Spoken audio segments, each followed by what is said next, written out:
Chamba ye e ka kɛlɛ o kɔnɔ wa. Donc o de kama fo ko élection professionnelle organisée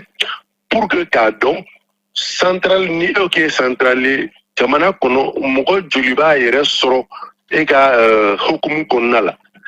Donc ni o latigɛra ni o dɔnna à partir de ce moment ni lasigiw bɛ ni lajɛw bɛ n'a fɔra ko ka baarakɛlaw wele baarakɛla min kan ka se ka wele olu bɛ dɔn ka d'a kan taux dɔw bɛ olu déterminelen don ni i ma o taux sɔrɔ san 4 kɔnɔ parce que bi kumaɲɔgɔnya ma ni gouvernement cɛ an bɛ ka taa san 4 o san 4 walasa élection professionnelle ka se ka organiser parce que bi e bɛ se ka kɛ fitinin ye sini bɛ se ka kɛ belebeleba ye donc o siratigɛ la san 4 o san 4 élection professionnelle organisera ni e ma to min bɛ ni e m'o atteint san 4 nata in kɔnɔ fɛn fɛn n'o ye lasigi gouvernement ka lasigi patronat ka lasigi BIT ka ɲɔgɔn ɲɔgɔn senfɛ e tɛ se ka considérer comme central ka e da don o kuma ɲɔgɔnyaw la e tɛ se ka kuma jamana baarakɛlaw tɔgɔ la tuguni donc laɲini nin de lajɛ nin de donc élection prochaine dɔwɛrɛ tɛ a bɛ baarakɛlaw de concerné mɔgɔ o mɔgɔ i kɛra secteur privé ye o i kɛra fonctionnaire ye o n'i ye baarakɛla ye hali n'o y'a sɔrɔ i ye contractuel ye n'i ye kalo 6 ɲɔgɔnna kɛ baara la walima n'i bɔra baara kɔnɔ kalo 6 kɔnɔ nin bɛɛ bɛ se k'a yɛrɛ sɔrɔ élection professionnelle kɔnɔ walasa ka kalata ye k'a yira ne bɛ n yɛrɛ sɔrɔ nin centrale de ka hukumu kɔnɔna la a ka yamaruya kɔnɔna la. Ayiwa Basaro n bɛ fɛ k'a faamuya sisan an ka misali ta ka kɛ Jani na yan sisan INTM bɛ yan CSTM bɛ yan CDT fana bɛ yan kalata bɛ kɛ cogo di o la sisan. Kalata bɛ kɛ cogo min c'est-à-dire a bɛ n'a fɔ an degelen don kalata tɔ minnu na Jani bɛ a ka baarakɛlaw de ka liste bɔ o liste min bɛ bɔ k'a yira ni karisa bɛ ne fɛ yen baara la o liste i b'a sɔrɔ commission bɛ yen bɛɛ ka lasigidenw b'a kɔnɔ min bɛ o liste ninnu vérifier k'a dɔn tiɲɛ na ni baarakɛlaw de bɛ Jani fɛ ni contrat bɛ u bolo Jani fɛ ni contrat bɛ u bolo donc élection don a bɛ n'a fɔ gros soni bɛ kɛ cogo min na central 4 bɛ ka bulletin bɛ bila bɛɛ bɛ na i ka bulletin ta ka taa gros soni kɔnɔ tile kelen kɔnɔ ka t'i ka vote kɛ ni i ka vote kɛ ni tila kɛra dépouillement min kɛ ni dépouillement kɛra les taux seront o bɛ jateminɛ e ka Jani na mɔgɔ joli ko a bɛ UNTM fɛ pourcentage la o bɛ déterminer mɔgɔ joli ko a bɛ tɔw fɛ kelen n'a bɛɛ ta bɛ jateminɛ et comme n y'a ɲɛfɔ cogoya min na ni tila kɛra sur le plan national a bɛ jateminɛ e ka pourcentage joli sur le plan national donc ni a yirala k'a fɔ ko e ka pourcentage ma 17,5% sɔrɔ o b'a yira ko fanga tɛ e la jama tɛ e kɔ donc comme je l'ai dit pendant ce mandat là san 4 san 5 ni bɛn kɛra min kan pour le moment kuma bɛ san 4 de kan e tɛ se ka kuma tuguni Mali baarakɛlaw tɔgɔ la. Ayiwa a cogoya bɛɛ filɛ. Yɔrɔ minnu na i n'a fɔ aw fɛ ni Sinate don o bɛ kɛ cogo di. A bɛɛ baarakɛyɔrɔ bɛɛ a bɛ bɛɛ de concerné a bɛ se ka kɛ Sinate baarakɛyɔrɔ dɔw la mais a bɛ se ka kɛ mɔgɔ dɔw b'o baarakɛyɔrɔ la minnu yɛrɛ kɔnɔna la olu bolo k'u bɛ se ka voter mɔgɔ wɛrɛw ye donc o de kama élection min a dayɛlɛlen don a bɛna fɔ comme si élection tɔ bɛɛ a bɛ e b'a jateminɛ dugu dɔw kɔnɔ i b'a sɔrɔ a dugu la parti politique man ca parti kelen ou fila de bɛ yen minnu reconnu don mais o t'a yira ko kalata la k'a bɛ fɔ ko bon ko ni tɔw ti ka fɛn ti taa yen o tɔw ka kalata sɛbɛn ti taa yen o bɛɛ ka kalata sɛbɛn bɛ taa wa vote bɛ kɛ bɛɛ tɔgɔ la mais non laɲini ye jumɛn de ye bɛɛ n'i ye min fɔ yɔrɔ minnu na ni mɔgɔ tɛ yen c'est-à-dire ni central wɛrɛ tɛ central kelen kɔ o kalata bɛ kɛ tuguni mais a bɛ ɲini bɛɛ de fɛ bɛɛ k'i cɛsiri walasa o ka ye i ka kɛwalew la kɛwale ye jumɛn ye o baarakɛyɔrɔ kɔnɔ mɔgɔ wɛrɛ kana sɔrɔ en termes de voix k'a di central wɛrɛ ma que l'UNTM, en tout cas ce qui nous concerne, puisse au moins rafler les 100% là où il y a que l'UNTM comme centrale aux structures. Comment tu fait Basaro? Bon, comment me fait, c'est-à-dire, qu'on ni bataki mbole, yé chama fola, anti fait un dado à la fola, parce que allez puis amé la sikou besina, nyonyo besina ni anga ministre des autres. Donc, mais comme moi ou aklatike. Moi, chama ni anya me kono UNTM te fegata. Ama fodro ni UNTM te fegata kalata na kalata. Ame yoro mina kuma nyonya la antisi yoro ma. Ni ya ye amo yoro la c'est que UNTM sona ka beaucoup ka kalata élection prochaine ka organiser. En frodama délégat pas. An yɛrɛ hali o ko senfɛ PIT n'o ye bureau de travail u ni kumaɲɔgɔnya caman na an yɛrɛ sɔnna ko caman ma walasa a kana fɔ ko anw de balalen n b'o misaliya kelen dɔrɔn d'i ma BIT ka laɲiniw la a bɛ fɔ ko pour que i ka jate yɛrɛ k'i ye centrale ye a k'a sɔrɔ i ka instance respecté instance ye jumɛn i ka instance statutaire ye jumɛn bɛɛ ka sɛbɛn exactement Kassim bɛɛ ka sɛbɛn kɔnɔ exactement bɛɛ ka sɛbɛn kɔnɔ i b'a fɔ k'e ka mana ye nin san hakɛ ye e yɛrɛ k'o respecté fɔlɔ kɛ ma kana tɛ depuis diɲɛ bisimila e b'a kunna maa si tɛ mina i nɔ na fana o respecteli fɛnɛ Kassim o tɛ daminɛ sanfɛla la dɛ a bɛ daminɛ duguma de ka yɛlɛ mais attends mais hali dugumana b'a la Kassim duguma mɔgɔw bɛ kalata de bɛ kɛ walasa k'e kɛ seni ka ɲɛmɔgɔ ye i ka baarakɛyɔrɔ la fɔlɔ o de bɛ kɛ pour que e ka représentation nationale sɔrɔ parce que duguma mɔgɔw de bɛ ka ŋaniya c'est comme Katile filɛ nin ye douane mɔgɔw de b'a fɔ ko olu ye Katile ta k'a k'u ka secrétaire général ye pour que a ka se ka na i bɔra élection kalama fɛnɛ Berti Marsi la wa awɔ n bɔr'o kalama a ma kɛ ten wa mais est-ce que Katile taara sanfɛ dɔrɔn k'a désigner bon an ko Katile dɔrɔn a ka taa UNTM na a ma kɛ ten o non a daminɛna duguma a daminɛna comité la u bɔra comité la section des douanes olu fɛnɛ y'u ka danaya d'a kan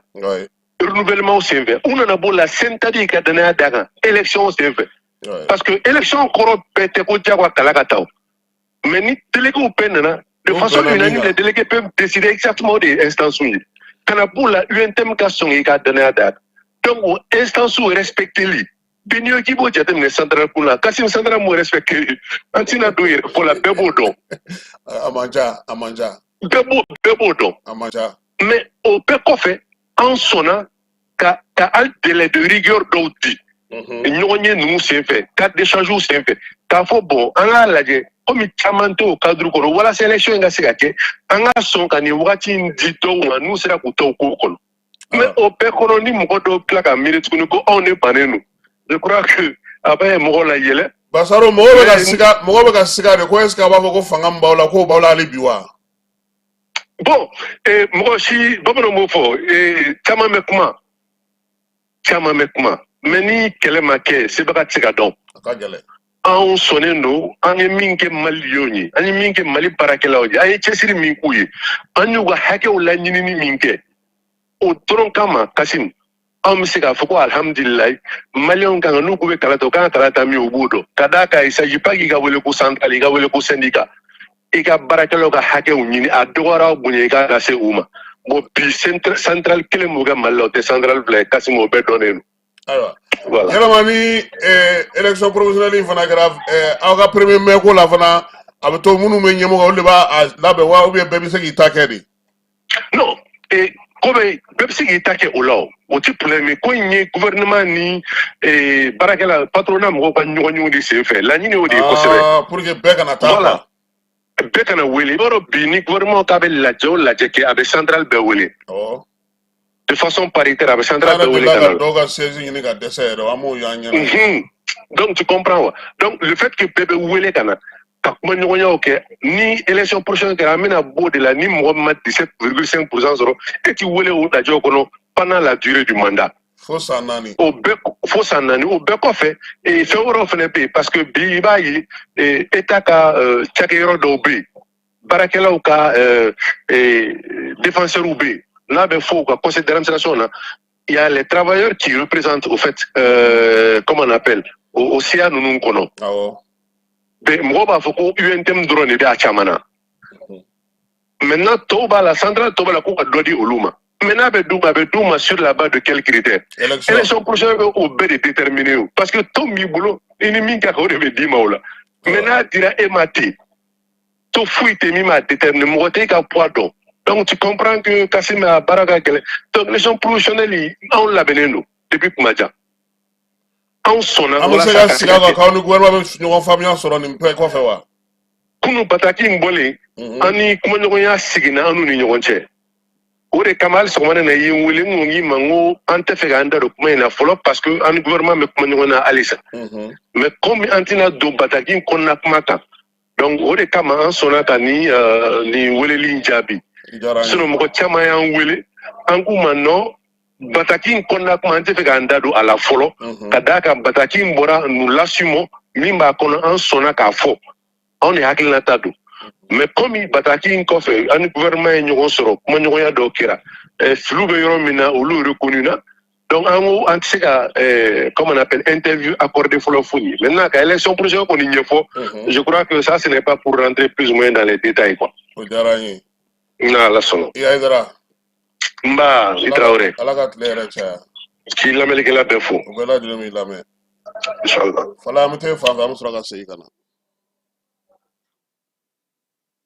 Lajɛlen aw minnu b'a fɛ ka voyager k'a sɔrɔ a ma degun sɔrɔ a ka voyage kɔnɔna na compagnie de transport Somatra u y'a kanu ka na ni kari kura caman ye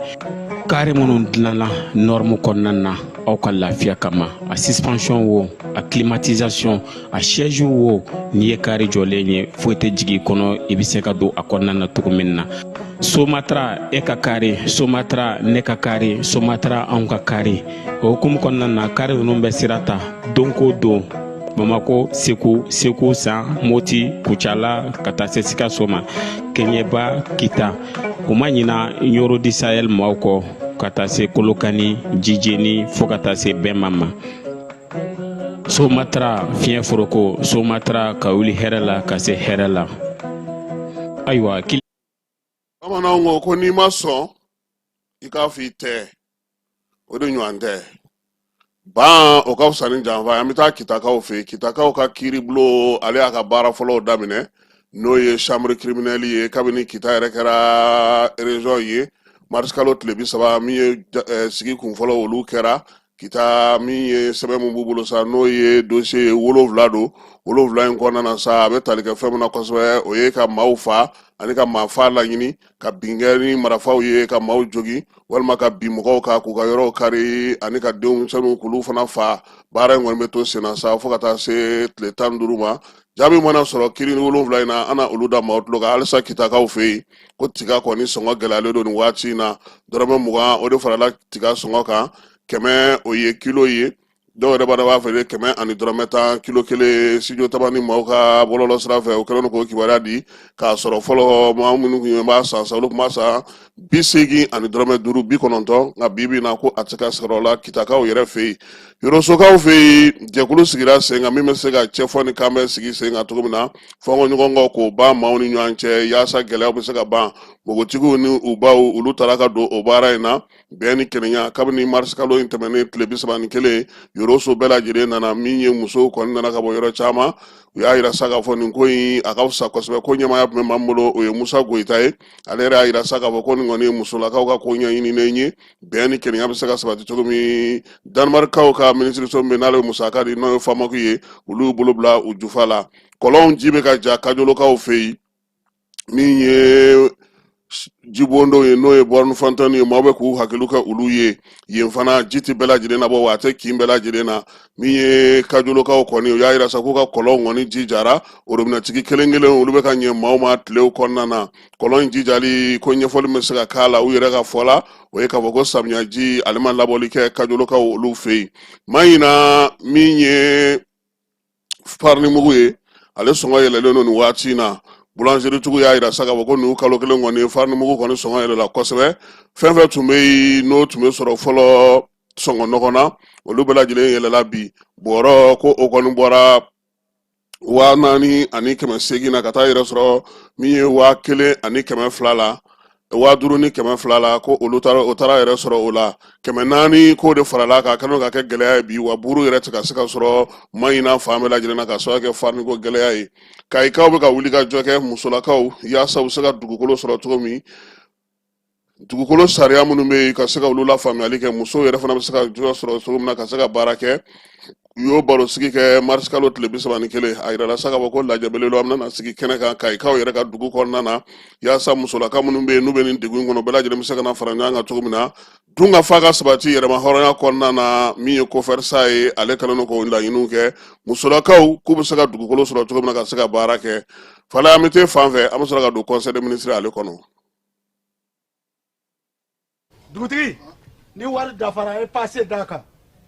ka sira di ne ma. Sunkalo e kunkolo ate dugu wari ko o d'i ma fo dugu ani dugu dun wara t'a de o kɔni kuma t'a la sa e ka sama mɔnɛ to yen i yɛrɛ ta Sita Sidi ka numéro filɛ nin ye wari ci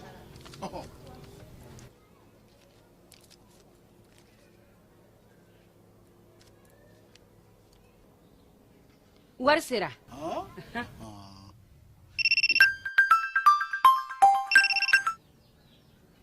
Allo ye wari sɔrɔ o ɲɛna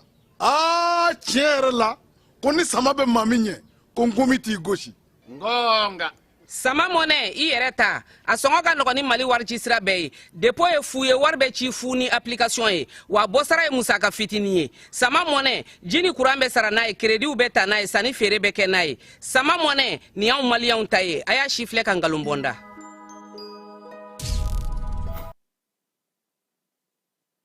Conseil ministre ale y'a ka laadala ɲɔgɔn ye kɛ kunungo kuluba faama sigiyɔrɔ la avril kalo tile fɔlɔ ko ɲɛmaaya tun bɛ maa min bolo général d'armée Asimi Goïta ye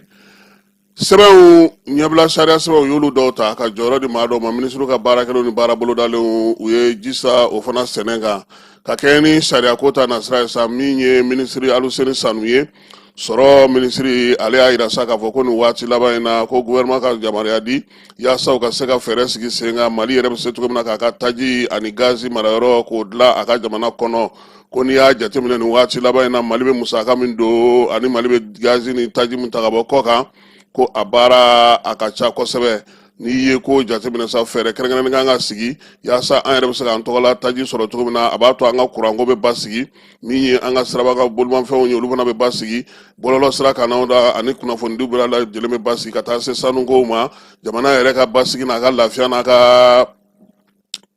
kɛlɛkɛcɛw olu bɛɛ lajɛlen bɛɛ dulonnen don taji la a sɔrɔ cogo ɲuman san 2024 san min ye litiri 2,665,000 Mali y'o de ta mètre cube la ka don n'a ye a ka jamana kɔnɔ n'i ye san 2023 ta lajɛ sa i b'a ye k'a fɔ ko o taara se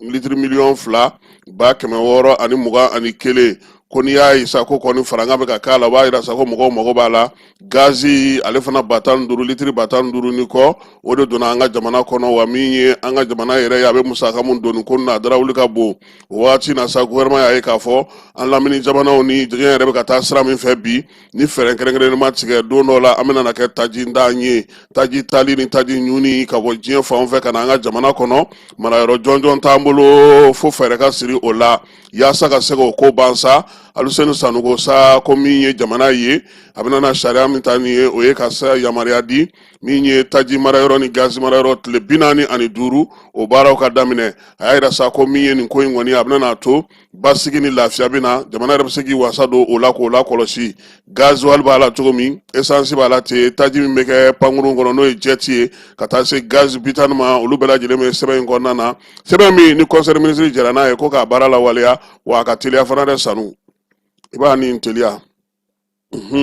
u k'o jɔ joona n da an bɛ walitaw de kɔnɔ koyi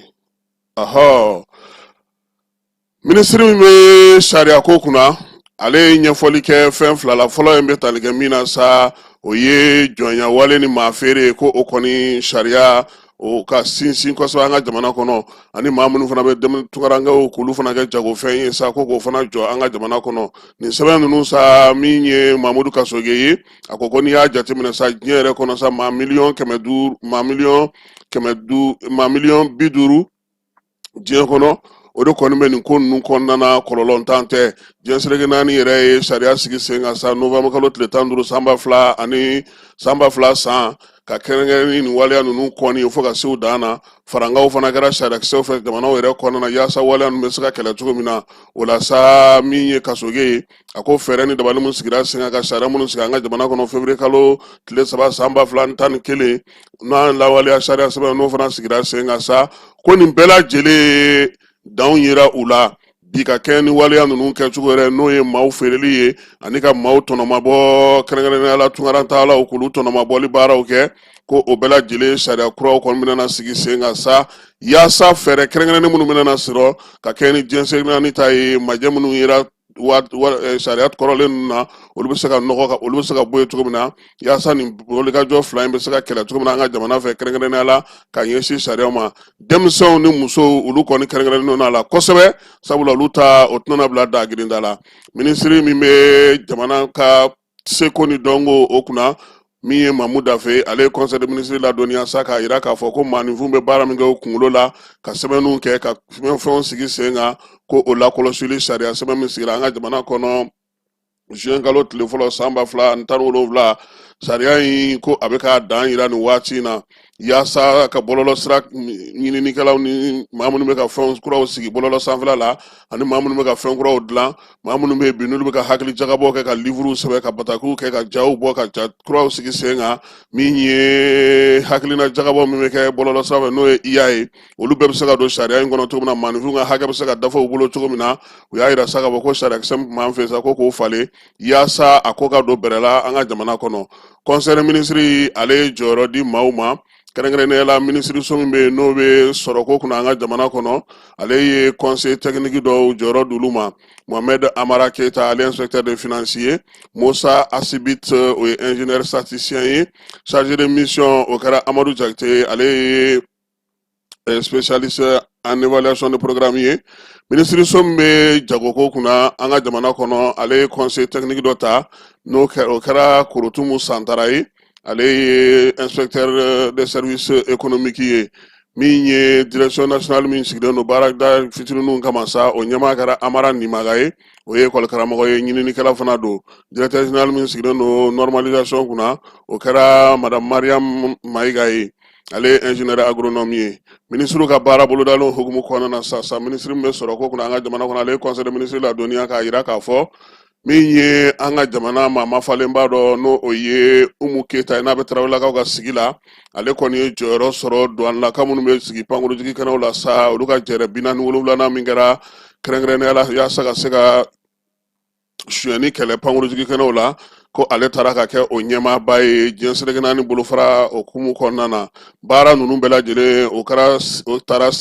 sen min fɛ sa o kɛra o ka jɛrɛ 46nan n'o o sigira sen ka douanelaka minnu bɛ yen n'olu bɛ yuruguyurugu kɛlɛ pankurutigi kɛnɛw la u bɛɛ lajɛlen kɔni jɛra sa k'u wakili don min ye Umu Keyita la ni ale yɛrɛ bɛ Tarawelelakaw ka sigi la Bamako yan fana aéroport kɔnɔna na sa ka se ka nin waleya ninnu bɛɛ lajɛlen kɛlɛ Modibo Keyita tɔgɔla pankurutigi kɛnɛ kɔnɔna na ale de ye o ɲɛmaa ye dɔnni b'a la a se bɛ a ye bi na sa min ye jɛrɛ 47nan in ye o kɔni y'a yira sa k'a fɔ ko min ye sankura nata n'o ye o kalo 3 fɔlɔ ye sa Mali de bɛna na nin ɲɛmaaya in kɛ baara ninnu bɛɛ lajɛlen kɛra Bruxelles kaw fɛ yen ni muso sugandili ka bila nin baara in na sa ko o ye koba ye Mali bolo waleɲuman dɔn don ani bonyamasegin fana don ka kɛɲɛ n'a yɛrɛ ka wulikajɔ n'a ka cɛsiriw ye min ye maaw darakili ani ka maaw minɛ pankurutigi kɛnɛw la yuruguyurugukɛlaw douanelakaw fɛ ko o baara dɔnba kɛrɛnkɛrɛn don minisiri min bɛ sɔrɔ ko kunna n'o ye Aluseni Sanu ye a ko sa ko jɛrɛ belebeleba fana n'o ye 34nan ye conseil d'administration Fonds de solidarité africaine n'o ye farafinna ka ɲɔgɔn dɛmɛ wari muguba ye olu y'a yira sa k'a fɔ ko u bɛna jɛrɛ kɛ Bamako kɔnɔna na yan avril kalo tile 2 a n'a tile 3 o tɛ bin ni sini ye de o jɔyɔrɔ 34nan in kɛnɛ kan sa a bɛna n'a to sa u ye baaraba minnu kɛ musaka minnu sera ka di jaabi minnu sɔrɔla u n'olu kiimɛliw baaraw bɛɛ lajɛlen kɛ san 5 nata baara minnu b'u bolo k'olu fana kiimɛ ka se ka ɲɛfɔli kɛ o la u bɛna bolomadaliw kɛ cogo min na Aluseni Sanu ale ye o ɲɛfɔ minisiri min bɛ jo sariya ko kunna an ka jamana kɔnɔ ale conseil de ministre ladɔnniya sa k'ale tun bɛ kɛrɛnkɛrɛnnenya la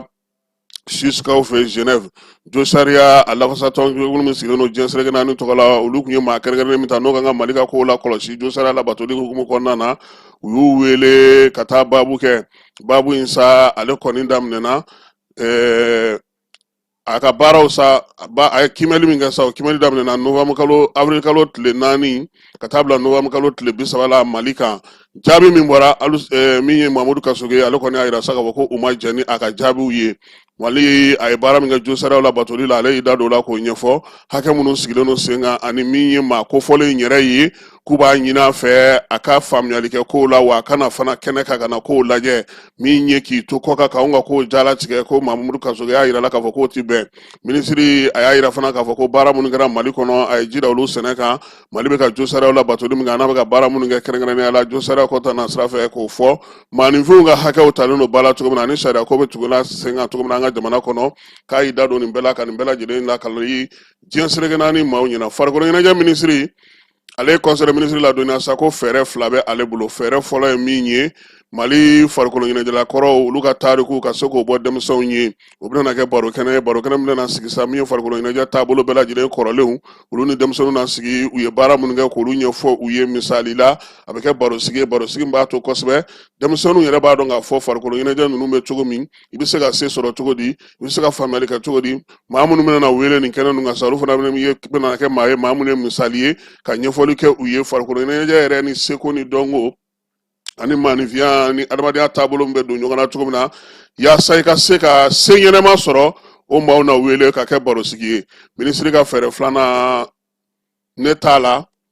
ne t'a la yin ko ye miiriya ye sa miiriya min na sigi sen kan avril kalo tile fɔlɔ kɛrɛnkɛrɛnnenya la sa ale kɔni bɛna kɛ kɛnɛ ye kɛnɛ min bɛna faso de ɲumanya waleyaw sinsin o la sa min ye taabolo 5 ye a bɛna taa o sira fɛ ka ɲɛfɔli kɛ bɔlɔlɔ siraw kan ka fɛɛrɛ kɛnɛw sigi sifinnakaw bɛ se cogo min na ka hakilila jagabɔ baaraw fana kɛ min ye sɔrɔdasiw ka ko olu bɛ se ka lafaamuya o fɛ cogo min na denmisɛnninlakaw ko min ye ne t'a la yin ale sigi kun ye o ye yaasa u bɛ se k'o faamuya cogo min na minisiri bɛ muso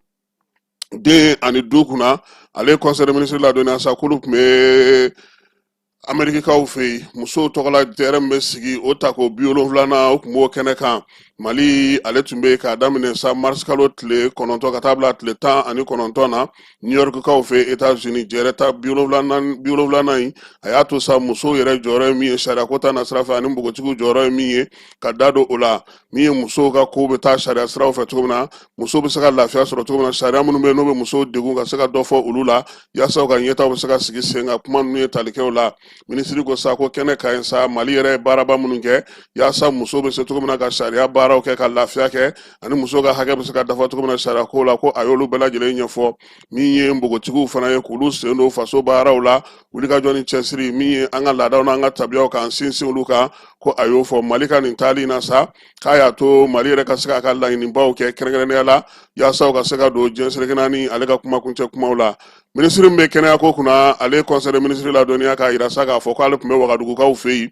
k'a daminɛ mars kalo tile 25 ka taa bila tile 27 la min ye Burkinakaw sa olu ye fɛɛrɛ kɛnɛ sigi kɛnɛya o bankun kan yɛlɛmani bɛ se ka don musakako la ka se ka baara ɲɛnama kɛ min ye jamana yɛlɛma hɔrɔnyaliw ka lakana kɛnɛyaso kɔnɔna na ko baabu ye tali kɛ o la k'a daminɛ san 2026 ka taa se san 2030 ma maa nana kɛnɛ ka sa hakili jagabɔ kun don fɛɛrɛ minnu bɛ maaw bolo fɛɛrɛ kɛrɛnkɛrɛnnen minnu bɛ se ka sɔrɔ kuma tɛ nin waati gɛlɛya in na yaasa baɲumankɛtɔn minnu bɛ yen olu mana kɛ cogo o cogo maa minnu yɛrɛ bɛ jamana kɔnɔna na olu fana ka se ka wuli ka jɔ kɛ ka ɲɛsin kɛnɛya tigilamɔgɔw ma ka se k'u dɛmɛ u ka baara la minisiri colonel major Asaba Jalo a ko ko jɛrɛ in senfɛ sa Mali yɛrɛ miirina ye min ye Mali ye baara kɛ cogo min na ani fɛɛrɛ minnu bɛ Mali bolo k'olu ɲɛfɔ ka kɛ ni hakilinaba minnu bɛ yen ka taa se dɔgɔtɔrɔso jɔli ma n'o ye général Asimi Goïta k'o bila sen kan k'a y'i da don nin bɛɛ lajɛlen na dɛmɛɲɔgɔnyaw bɛ cogo min na kɛnyɛrɛye ni faso taw ni ɲɔgɔn cɛ a y'a yira sa ko min ye taama in ye a kɛra sababuya olu bolo fana min ye AES minisiriw olu ye lajɛ min kɛ Ɲamekaw fɛ yen juin kalo tɛmɛnen ka se ka o kimɛli baaraw olu bɛɛ lajɛlen kɛ Asaba Jalo a ye conseil de ministre la dɔnniya fana min ye bana ye bana ko ta na sira fɛ sa den kɔni ko zena ta nin dɔgɔkun in ta cayara ka tɛmɛ dɔgɔkun tɛmɛnen kan o la sa général d'armée Asimi ko bɛɛ lajɛlen ka tanganaw k'u taabila an ye maaw bɛ se ka lakana cogo min na ka kisi cogo min na bana jugu ma k'an kɛnɛman to k'an k'o kɛ an taala an ye sabula min ye bana kunbɛn o ka fisa ni bana furakɛ ye conseil de ministre avril kalo tile fɔlɔ san 2026 secrétaire général du gouvernement Birama Kulibali chevalier de l'ordre national.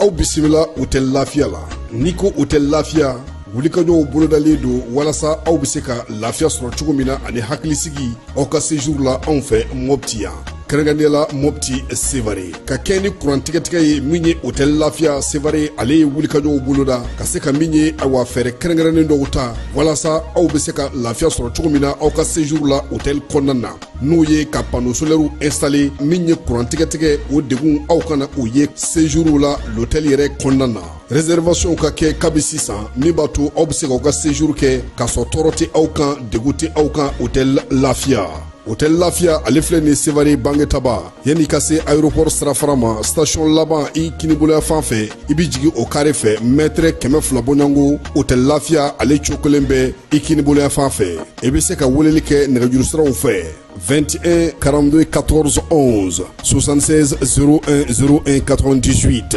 66 78 72 04 hôtel Lafia référence do.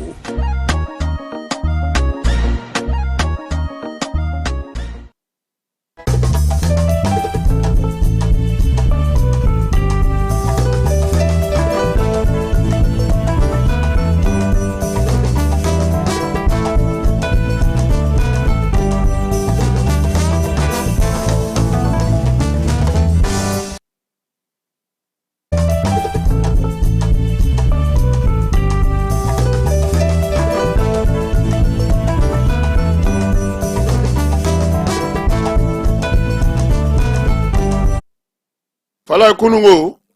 anye bataki soro kawa jamana nyama oyoro komi nye général de brigade Issa Ousmane Coulibaly mara kama boli ministry ko ale kɛra fanga ka kuma la sela ye porte-parole du gouvernement baro ka voka ni frangela fanga na nga jamana kono mi nye mara kama boli ministry ye no ye général de division Ablaye Maïga na le fanga nyama la bi ayinu ko fana ka illa be de falay je le répète ya ambla yoro mi aroka jane afana ki labe akata bamananga nyini ko dictionnaire kala are bamanai aka labe sabula kuna fondilo bna ta ka da kongoni damne soni aka gereje de repet fanana oye ko imbla yoromi aka gundo na segere do fay aki labe Coulibaly ke ko ala ka baranya abulo sabula ni ale fana kele ye fanga ka kuma la selai do ye nyini nga kunu ko buna kama ka Ablaye Diop ye ngwa ma Ablaye Diop ye asimi ne ka kuma la selai ale affaires étrangères ni kuma me fenfe me ale da we président de la position donc ale se ka ke a fly quoi voilà donc pour que mo ka se ka fa parce que mo chama ni ngal ko Diop tunga yala Diop ye asimi nga porte-parole de le ministre des affaires étrangères ni ale kuma na yoro au be président engagé voilà parce que ale te kuma ale se ka kuma kun fait tin tukola quoi c'est pour que excellence bi da ale ni président de tukoka fala ina moray gouvernement avec a chestrike ka fero sigi senga tajiko absega fu anatomi sefa war milliard saba kalo orebna na di yasa taji songo munu folen flaniye kemeni biolo vlani duru ani kemeni bisegi ni drame segi foi kana fara oluka anga sega soro songola nga benata DGCC mo ya ira falai koni wati laba na ku nyebala ka boko mo be kan testa songo sigi songo fole nununga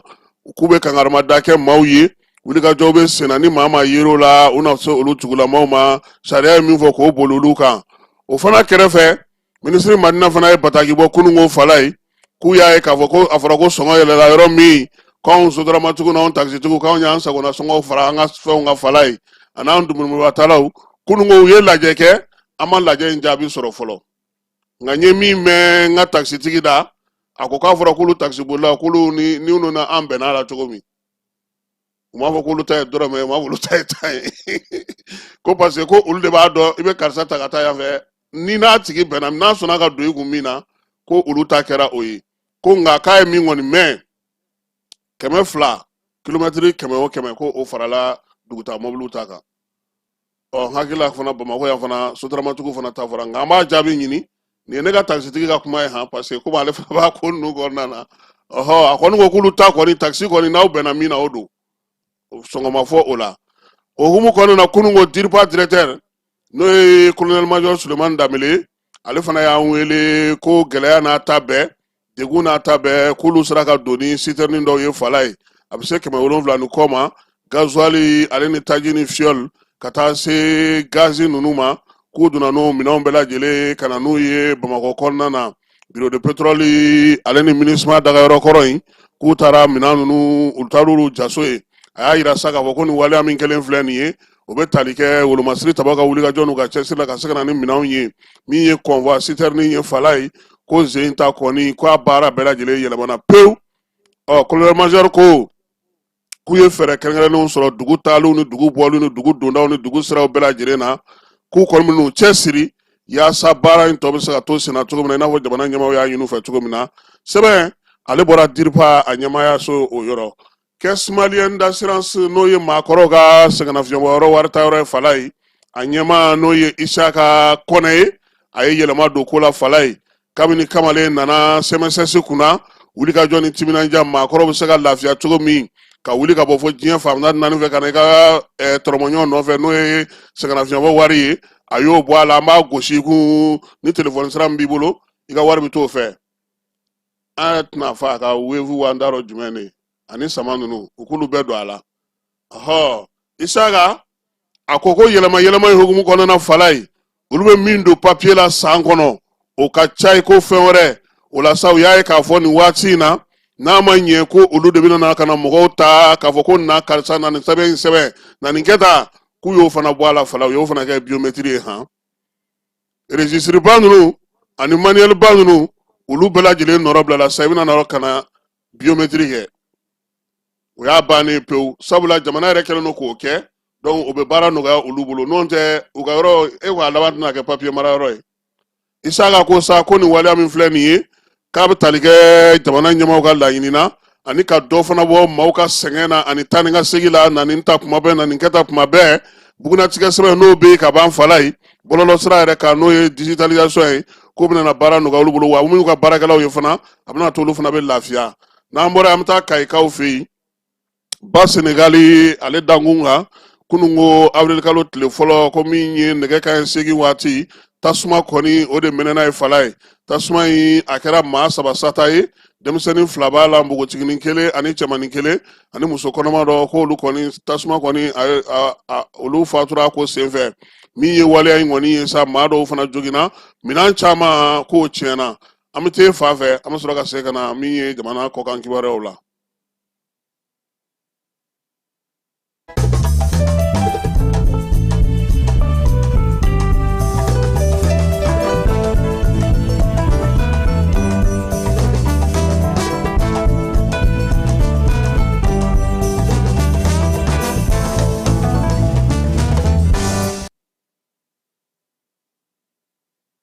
Burkina Faso kaw fɛ jamanadenw bɛ ka wari min di n'o bɛ ka kɛ ka jamana dɛmɛ olu y'u ka kimɛli kɛ mars kalo tile 31 ko ɲɛmaya tun bɛ u ka premier ministre bolo n'o ye Ritanba Jean Emmanuel Ouedraogo ye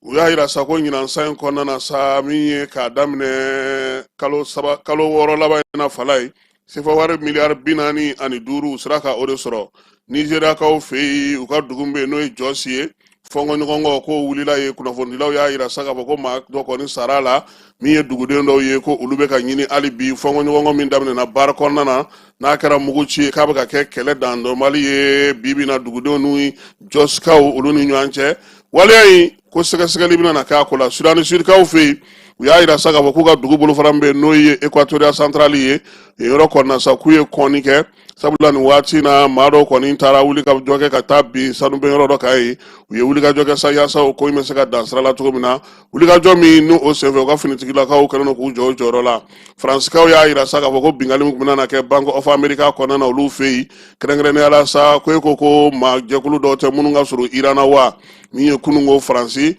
ale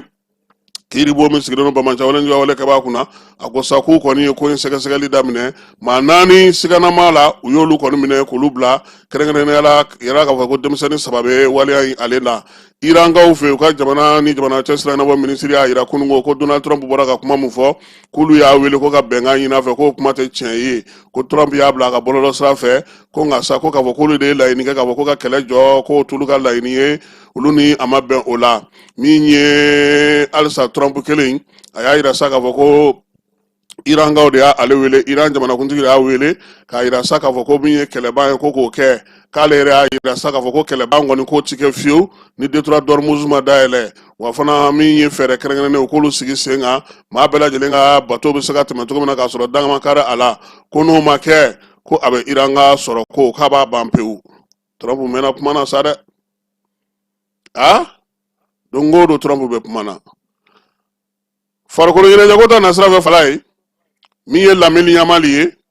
a ko k'a dusuma kasɛnna n'o han ko sabula espagnolu ka singoromado ba no supporteru ye kulu ye dongli cɛjugu dɔ da ka ɲɛsin silamɛ diinɛ ma a ko waleya in ma diya ale hali dɔɔni ko wa ko a b'u ka jamana tɔgɔ tiɲɛ wa ale kɔni filɛ nin ye ale ye silamɛ ye nka ka maa wɛrɛ ka diinɛ lagosi ale t'o fɛ bi a t'o fɛ sini a b'a ɲini u fɛ u k'o waleya ninnu olu dabila coupe du monde ni fala ye maa minnu kan ka taa kɛnɛ kan a jamanaw bɛɛ lajɛlen dɔnna sisan ameriki kɔrɔyan fan fɛ fala ye États-Unis yɛrɛ ale min ye jamana min kan ka ko in bisimila ale b'o la Canada bɛ a la ale fana ye jamana min kan ka tɔn in bisimila lajɛ in bisimila min ye Mexique o fana bɛ o la Panama ni Haïti ani Curaçao olu ye Amérique Nord maaw olu ka maaw ye maa minnu kan ka ye kɛnɛ kan Amérique Sud maaw fala ye Brésil b'o la Argentine Uruguay Colombie Équateur ani Paraguay n'olu ye ŋanakɔrɔ ye ko in na o e ko ninnu yɛrɛ bɛɛ ma coupe du monde ta siɲɛ kelen sa wa ninnu bɛɛ y'a ta siɲɛ kelen sa dɛ Asie Australie b'o la Iran Ouzbékistan Jordanie Corée du Sud Japon Qatar ani Arabie Saoudite ni Irak olu fana qualifiera ka taa Afrique ta la sa Maroc Tunisie Égypte Algérie Ghana Cap-Vert Afrique du Sud Sénégal Côte d'Ivoire RD Congo kunungo ale a dafa Jamaïque ci kelen ani fu baraji la fala ye o baraji kelen na sa Italie ale bina ye min ye Europe ye sa n'o ye nanzarala jamanaw ye Angleterre France Portugal Croatie Norvège Allemagne Pays-Bas Écosse Espagne Autriche Belgique Suisse Turquie Suède Tchèque Bosnie-Herzégovine ale de ye Italie bɔ a la kunu Italie nin bɛna k'ale siɲɛ saba ye sa jɛkuluko ta sanfɛ fala ye jɛkulu fɔlɔ kɔnɔna na sa Mexique ni Afrique du Sud Corée du Sud ani Tchèque olu bɛ o kɔnɔna na min ye jɛkulu filanan ye Canada Bosnie-Herzégovine Qatar ale ni Suisse b'o kɔnɔna na jɛkulu sabanan Maroc Brésil Haïti ani Écosse jɛkulu naaninan États-Unis Paraguay Australie ani Turquie jɛkulu duurunan min ye Allemagne ye Curaçao Côte d'Ivoire ani Équateur Allemagne Côte d'Ivoire o bɛ sɔn ka diya kosɛbɛ dɛ Pays-Bas Japon Suède ani Tunisie olu bɛ jɛkulu wɔɔrɔnan kɔnɔna na jɛkulu wolonfilanan Belgique Égypte Iran ani Nouvelle-Zélande olu fana bɛ ɲɔgɔn sɔrɔ Belgique ni Égypte ka ndolanci fana an kan k'o fana ɲini k'o ye jɛkulu seeginan Espagne Cap-Vert Arabie Saoudite ani Uruguay Espagne Uruguay kan ka diya ye kosɛbɛ an ma jɔ Cap-Vert la sa nka Espagne Uruguay o kan ka kɛ ndolanciba ye o ko in kɔnɔna na jɛkulu kɔnɔntɔnnan n'o y'anw ka jɛkulu ye fala ye France Sénégal Irak ani Norvège o don dɛ e tun bɛ fɔ ka mun fɔ bɛnkɛ wa anw kɔni anw ni bɛnkɛ tɛ kɛ ɲɔgɔn fɛ ko ye fala ye Babilen an ni Babilen ni ɲɔgɔn sɔrɔ tuguni dɛ nin y'o bannen ye fo ni ɲɛmaaya falen kɛra ye sa dɛ France Sénégal Irak Norvège n k'a dɔn kɔni k'a fɔ France ni Sénégal don kɔni an n'an sigi k'o filɛ jɛkulu tannan Argentine Algérie Autriche ani Jordanie jɛkulu tan ni kelennan Portugal RD Congo Ouzbékistan ani Colombie jɛkulu tan ni filanan n'o y'a laban ye sa Angleterre bɛ yen Croatie Ghana ani Panama Pat sisan ka na nin jɛkulu in ka gɛlɛn farikolo ɲɛnajɛ in siɲɛ don fɔlɔ fala ye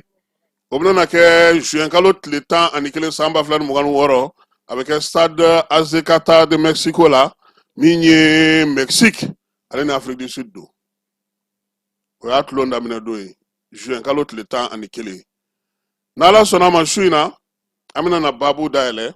min ye hakilila falen kɛnɛ kan fala ye an ye wele bila min ye conseil ma CNT kɔnɔna na n'o ye Abubakar Sidiki Fɔnba ye an n'a bɛna kuma mun kan o ye kuran ni jitigɛ ko in ye fala ye CNT yɛrɛ ka baara mun kan ka daminɛ don nataw la ko CNT lisi ko bɛ cogo di lisi kura bɛna falen a bɛna kɛ cogo di an n'a ɲininko la démocratie san 35 ka taa se crise Moyen-Orient ma baabu bɛna tali kɛ kumaba minnu na o ye nin ye nɛgɛ kanɲɛ 21 waati don Jani ale ka bɔlɔlɔ siraw bɛɛ lajɛlen sanfɛ k'i yɛrɛ fo k'i waleɲuman dɔn min ye kunnafoni ninnu olu dira ma ba nana jara fɛ ani Falaye Keta ni ne yɛrɛ a k'an bɛn waati wɛrɛ.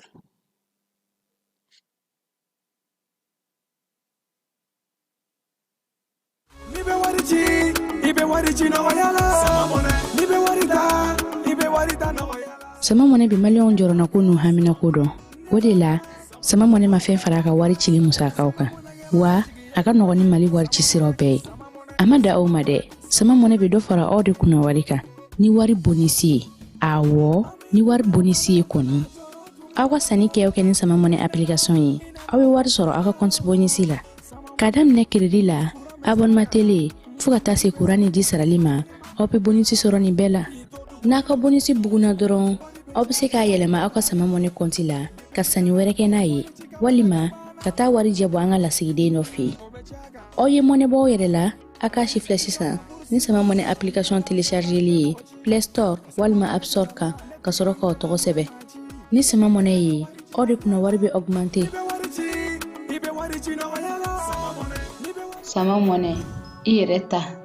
Awɔ, i yɛrɛ ta, ni i yɛrɛ ta ye,